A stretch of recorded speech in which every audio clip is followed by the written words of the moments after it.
I'm going to look at the join unjoin geometry tool.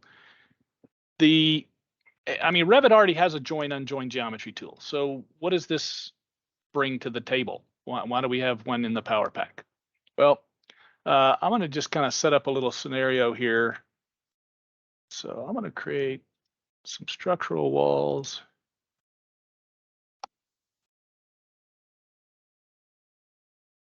Go with this, and just going to make a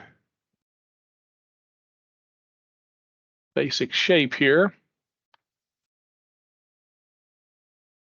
We'll push those all the way up to level 4 for the top. So we've got some kind of facade walls there, but these are also going to be load bearing for the deck. So I'm going to create one of those real quick.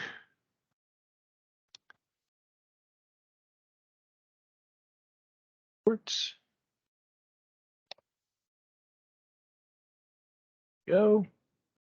And when I finish that floor, Revit is kind enough to say, hey, we noticed that this floor overlaps these highlighted walls. Would you like to join geometry and cut the overlapping volume? Well, yes, that's nice of you, Revit. I appreciate that.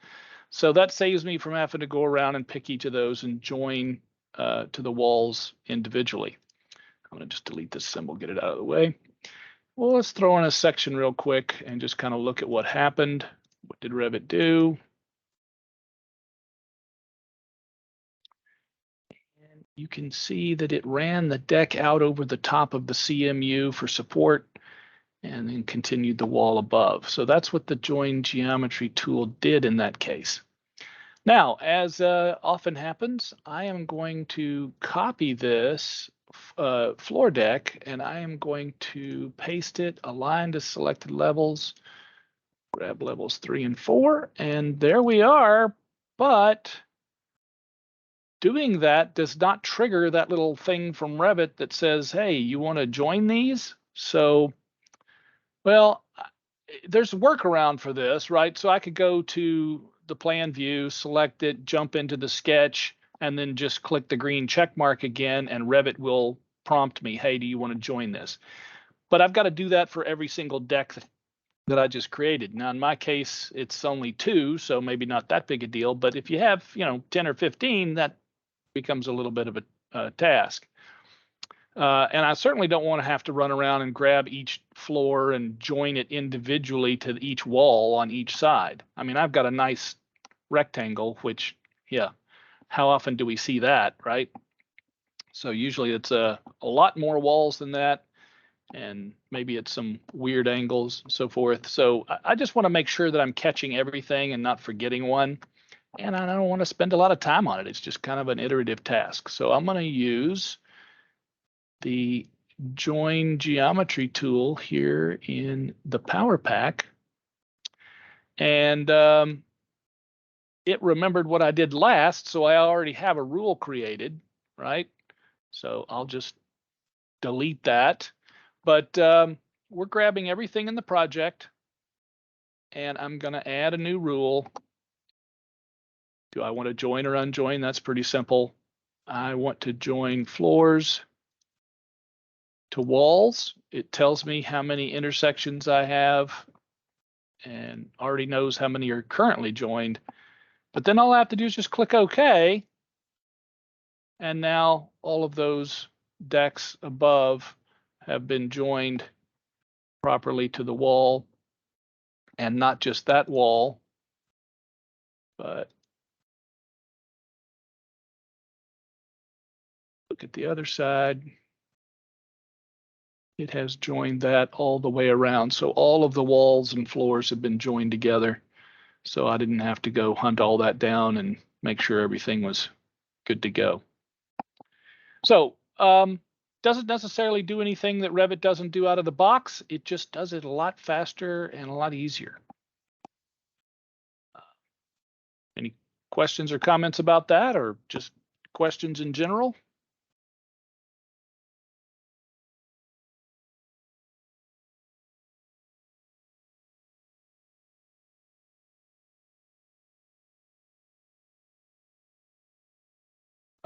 Is it joint in the other direction? How do you, I'm not sure I understand what you're asking, Jason.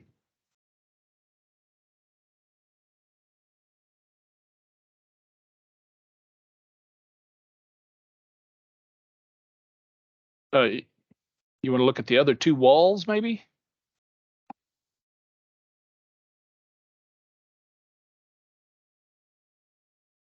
Okay.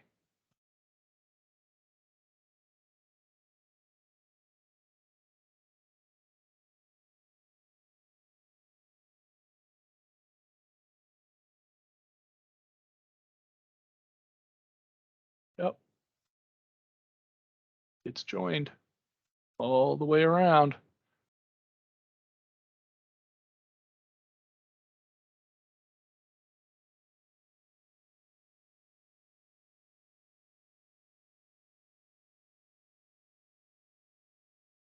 Does that answer your question?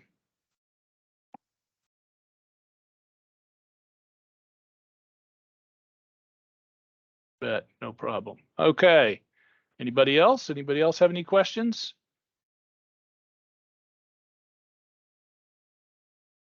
And I neglected to repeat Jason's question for everyone since he added it to the chat. And I don't know if everybody's got an eyeball on the chat, but he basically just wanted to see the, see that it joined on the other two walls that I hadn't sectioned already. And so we just took a look. All right. Has anybody had a chance to install and use the PowerPack? Maybe there's some questions about things you've attempted to do and maybe it didn't behave the way you expected, or maybe you're wondering if there's something you can do to get more out of a particular tool.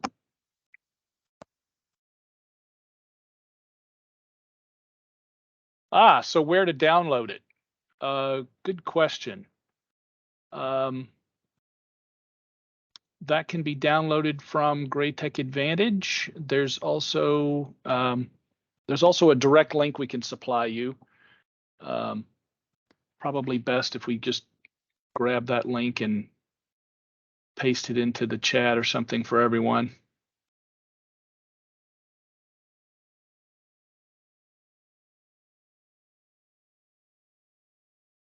People typing?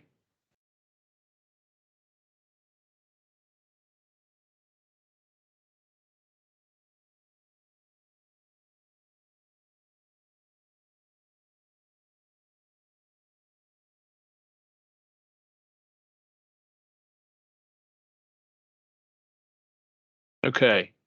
Yeah, so question was last time had to prove you were a customer to download it. Yeah, no, you don't have to. I'm not sure why it was asking for that because you can download and install the PowerPack all you want. And okay, Lance, thank you. He's got the PowerPack for Revit link there. And go ahead, Lance. As I say, Paul, just to the point of the trials, we'd love to talk to you about how best to use the tools. And so typically we want to be engaged with the trial process. Certainly we can give you a trial and actually get you a trial for multiple team members for 30 days. We just love to talk to you about how we found it best used, where to apply it, maybe some things specifically that you're trying to overcome to be more efficient, more effective, but also the ways it might help you be more innovative. So typically we like to be engaged on the front end with that. So yeah, just let us know if you're interested in talking about it, and we'll get you started. Okay. All right.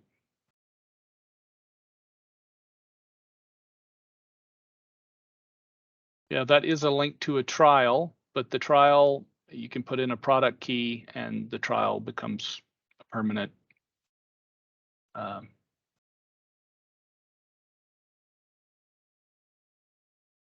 The Autodesk Survival Kit, I'm not sure.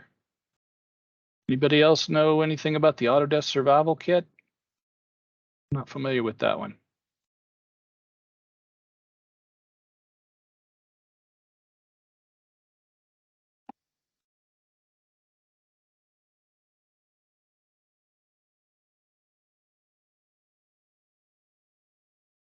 Oh, interesting. It says that, so somebody, when they tried to go to that link, it took them to the Autodesk Survival Kit. Yeah. Well, I don't know. Let me click on the link myself.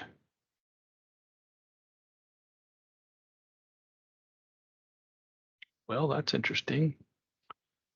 Mine took me to PowerPack for Autodesk Revit, so I'm not sure why you're getting that.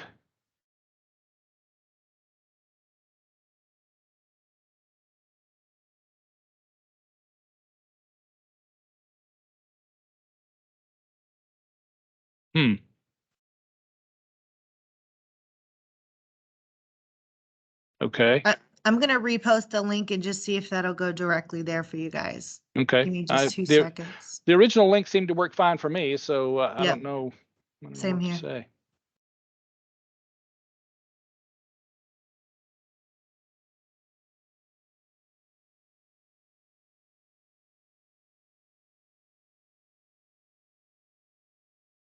Okay.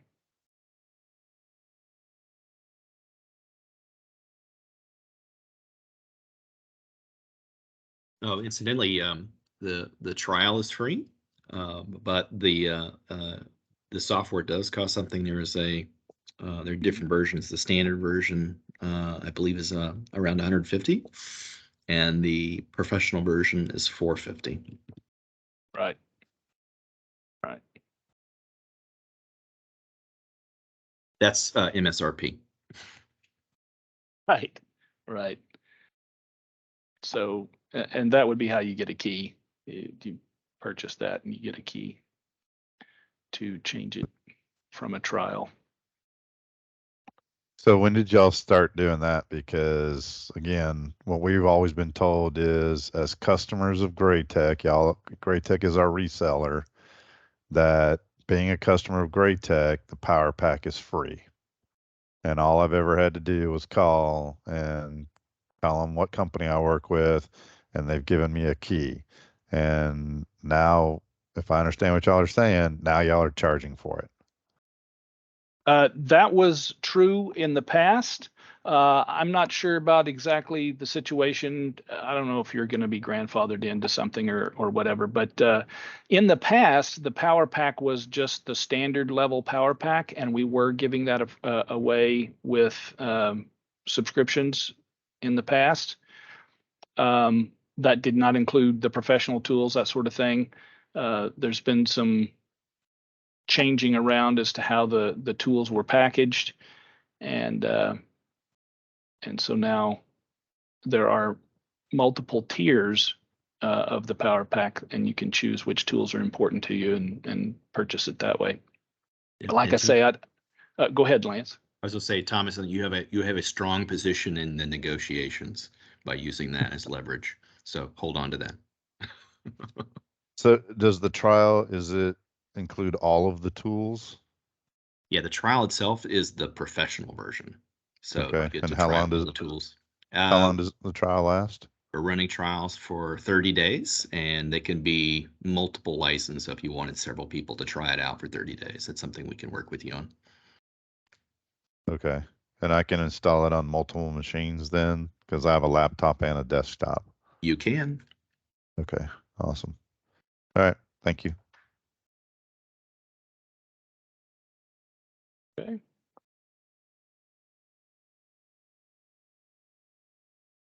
Anyone else have any questions that I could answer for you?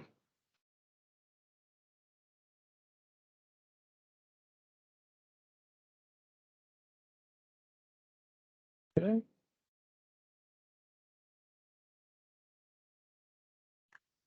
Can I ask a question? Sure. I want to see another tool. Okay. All right. Well, Because there's only 137 of them. yeah, right. And I only know 132 of them, so there's 5 I'm not familiar with. I'm just I'll kidding. let you pick.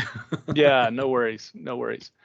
I mean, some of these again are really just to kind of are quick enhancements just to kind of make a tedious process a little quicker, or to maybe add a different way to do things. For instance, the move and copy here. You know, if you move and copy things in Revit the standard way, then you're just moving it in a single direction, giving it a dimension, that sort of thing. But if you want to move X and Y together, you want to type in a coordinate offset, if you will, kind of like you can in AutoCAD. You can click on move or copy here, and well, probably be best if I was back over here. And I don't know that I have much to move around here. So I'm just going to throw in a column for the fun of it. And select that. And there we go. It allows me to put in the X and Y.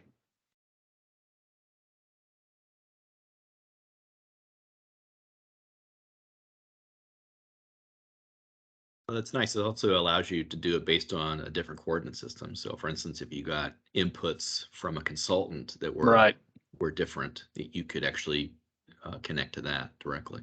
Right, exactly. And then whether or not you're moving or copying is just whether or not you check that box. So I'll go ahead and copy. And there you go. Now I have another one that is 2 feet over and 3 feet up. Simple as that. Another quick, easy one, category visibility.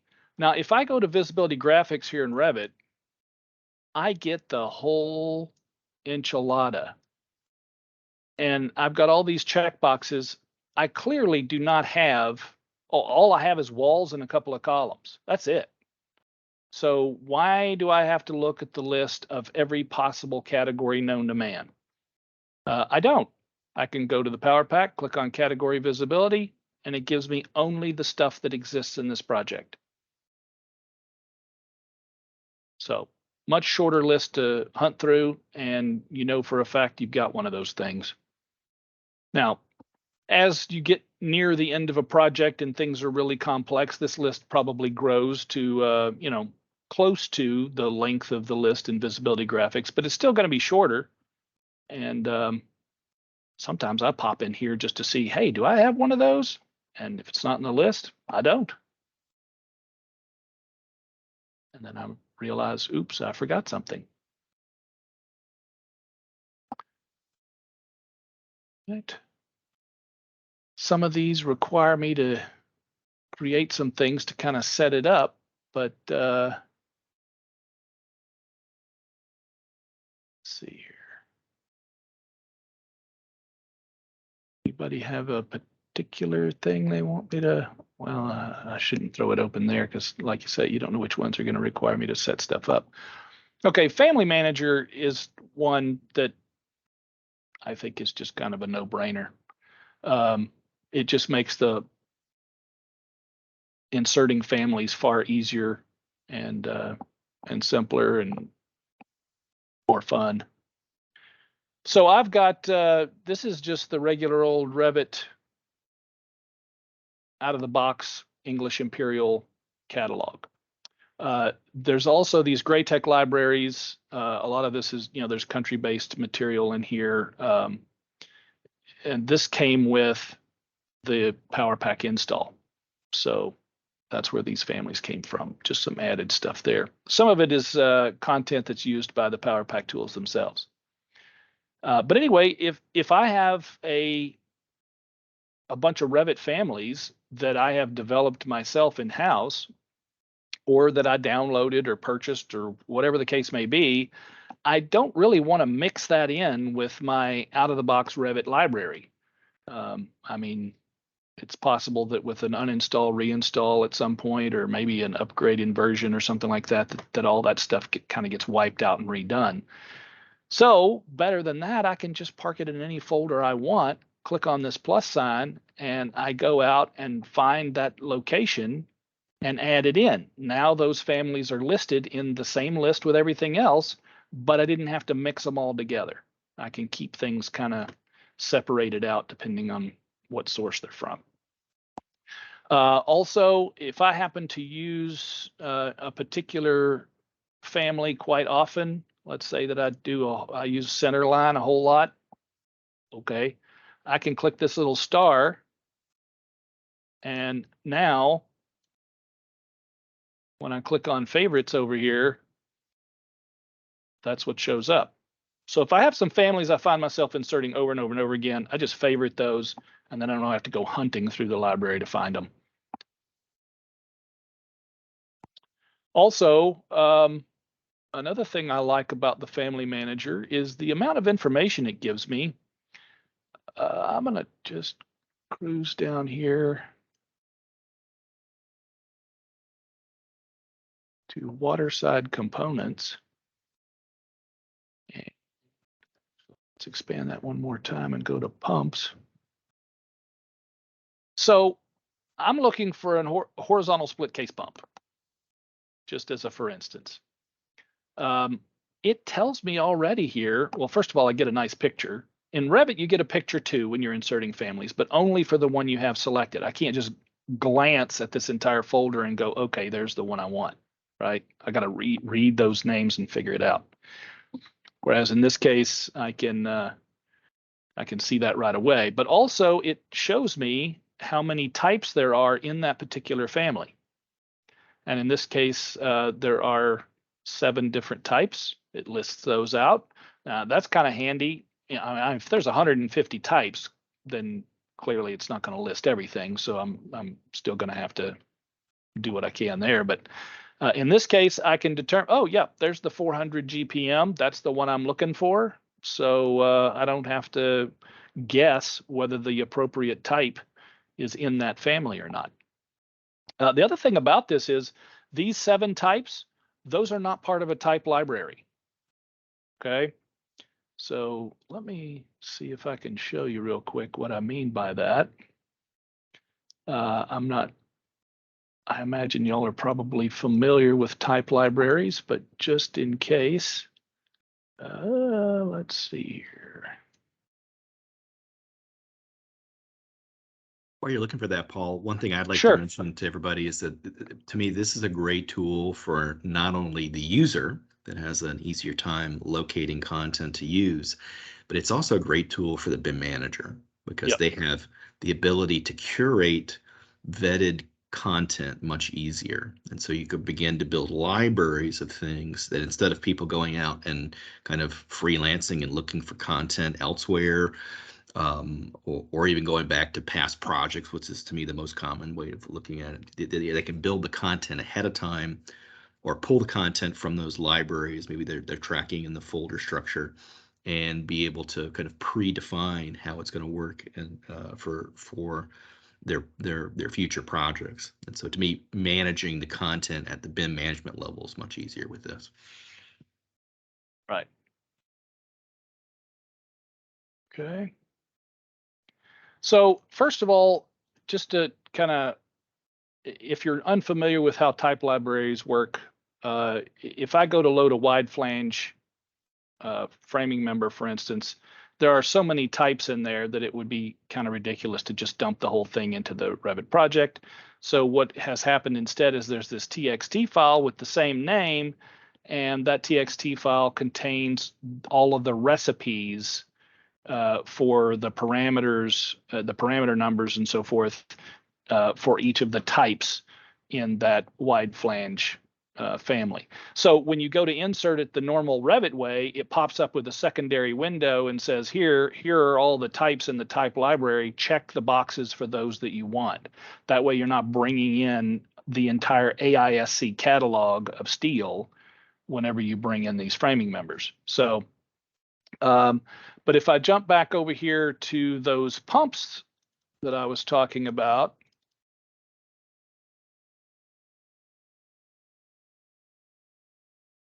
here's that split case pump. There is no TXT file of the same name, so it does not have a type library. That means that normally in Revit, if I were to insert that, it would dump in all 7 types. It wouldn't ask me anything. It would just dump them all in there. Well, one nice thing about the family manager here is if I hit next, no type library, and yet it's still asking me which of those do I want. I only wanted the 400, so that's all I'm going to get. There's not a whole bunch of junk getting inserted into my project that I have to just purge out later. And we all know that half the time that stuff doesn't get purged out, because do you have an inventory of everything that's being used and not being used? So, you know, that gets to be a headache of its own. All right. Any other questions?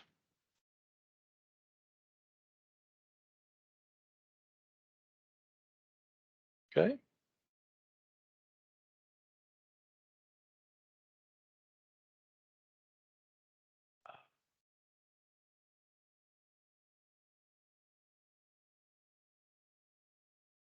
Of course, the Excel tools are always kind of a big deal. Revit out of the box does not have any facility for bringing anything from Excel in. So this allows you to do that in 3 different ways, actually.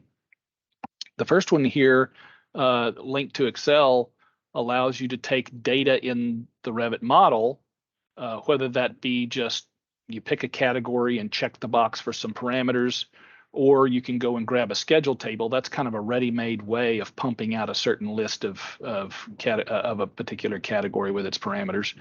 But in any case, you take that information and then it pushes it out, creates a brand new spreadsheet, populates it with that information. And then you can jump over to Excel and edit the information. Now, some of those fields may be locked because that's information that you can't edit directly in that fashion. It's, you know, system parameters or something like that. It's just there for information. But those things that you can edit directly, you can edit in the spreadsheet, save that, and then import it back into the Revit project, and it updates all those model objects. Now, the nice thing about that is somebody who doesn't even have Revit, but still has oversight over a particular category of objects that you're putting in the Revit model, you can just give them that spreadsheet and say, here, you figure out what numbers you want for this, or what, you know, text you want to add, so on and so forth, and then they can edit that to their heart's content, and you import it back into Revit, and it updates everything with their information, even though they didn't even have Revit. The second one here allows you to take pretty much any Excel spreadsheet that you want and import it into a view in Revit. So I know this is particularly popular for the engineers who have all kinds of, you know, maybe electrical engineer, and they have their spreadsheet set up for the way that they do panel schedules. And they've been using that for centuries. So it would be really convenient for them to be able to pull that into Revit, but they want to be able to update the spreadsheet and have it update in the Revit model. And that's what Worksheet to DXF does. It's kind of a round Robin Hood's barn to get there, but you create your spreadsheet and then use this tool, and it pushes it, it brings it into a DXF file and then links the DXF file into Revit. But it maintains all of that, and it's an active link. So if you go back and modify the spreadsheet, then it will update in your Revit project as well. And the last one here is really just kind of a way to pump in a whole bunch of parameters, project parameters primarily. Again, I'm going to kind of take the approach from the engineering side of things. If you're using other people's information, you know, maybe you've got a title block that comes in, that you're using the architect's title block or something like that instead of your own. And so from project to project, that might vary, which means you really can't embed the proper information in your template project without just cluttering it up with a whole bunch of different possibilities. T-parameter will let you create a spreadsheet for each of those things, and then all you do is just click and say, hey, I want to bring this in, and it pumps in all the project parameters for the particular category, and you know, in this case, maybe the title block information, project information type parameters, and that way you can just kind of pump all that information in right off the bat without having to manually create all those things. So I'm just kind of going along here talking about stuff. If anybody has a particular question, I'd be happy to answer it if I can.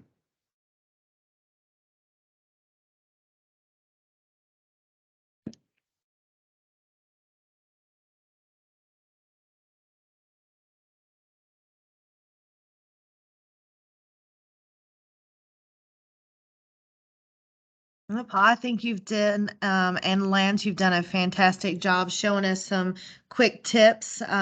We do have a question here from Thomas. Is this open source? No, I don't believe so. It's we have a development team at GRAITEC that develops these tools. Or maybe I'm not understanding your question 100%. I would agree, Paul. It's not open source, but it's the same. Right. It's using the same open source material for Autodesk on Revit, so it's using API to connect in. So, All right. yeah.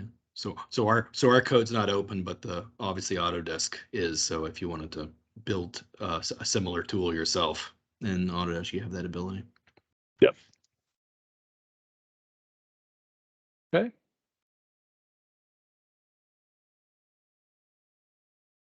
Any other? Okay, go ahead, Thomas.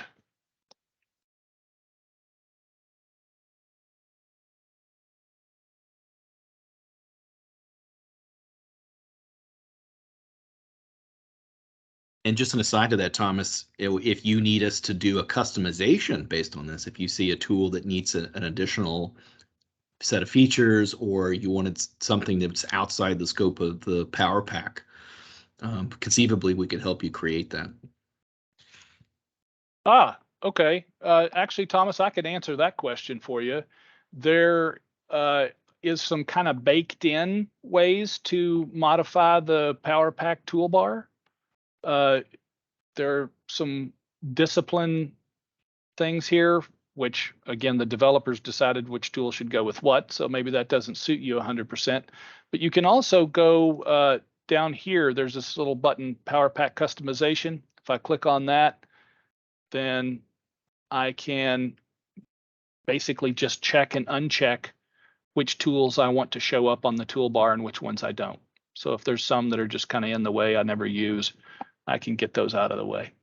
Yeah, and also too, Thomas, you can set up deployments that way. So if you have a different set of disciplines in your office and you want to have them have a different ribbon based on their discipline, you can set up multiple types of configurations and save those and be able to deploy those out, so you can manage what people see on their user interface. Right. So that would be that save as button right there.